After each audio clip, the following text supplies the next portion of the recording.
Hello, Middle East EVIS Mooties. I'm Liz Taylor, and I am here to briefly discuss answering arbitrator questions. And that is a broad topic that I'm sure you may have a lot of questions about yourself, that all of the trainers and advisors can assist with in office hours and that we can cover during live sessions.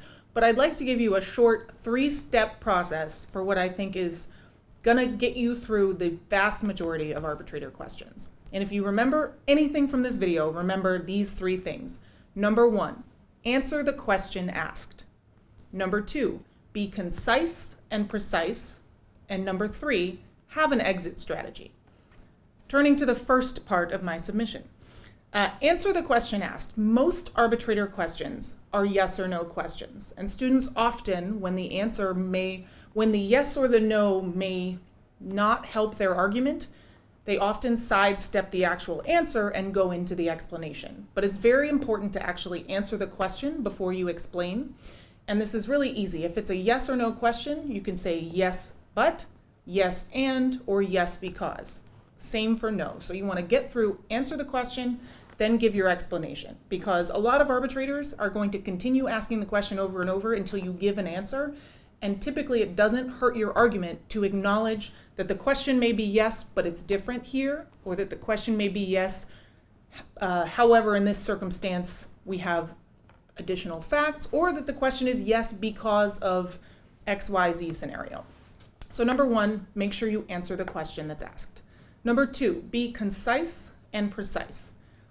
What's really important to the arbitrators is that they get an answer and that the answer is not too explanatory and does not dance around the problem, for lack of a better term. So in this case, most answers to most arbitrator questions should be no more than 1 or 2 sentences. Ideally, you give the answer, you have something maybe not rehearsed as in a script, but you know the question, you're ready to give the answer, and then you're ready to move on to the remainder of your argument. The more you try to explain away a question, first, the arbitrators may end up getting confused or lost in your argument. And second, often it diminishes your own credibility. So be concise, be precise in your language. And that brings me to the third point, which is to have an exit strategy. Mace and I did a video that you can see on your argument matrix. And your argument matrix is going to be essential to this part of answering arbitrator questions. Once you have answered the question in 1 or 2 sentences, have a transition, have a way to get to the rest of your argument. You don't want to stop and say, if I can help you no further, I'm going to move on, because that invites more questions. Have a way that you can turn the answer into a transition back to the remainder of your argument. So that's something where you're going to want to watch the video on argument matrices, and you can talk to the other advisors, you can talk to your trainers during office hours to figure out the best way to transition from some of these tough points. But think ahead of time about how you're going to transition from those questions into the remainder of your argument, so you don't have a long pause that invites additional questions, especially on some of these challenging questions and answers.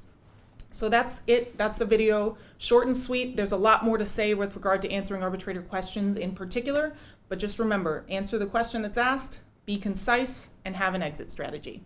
Thanks, guys.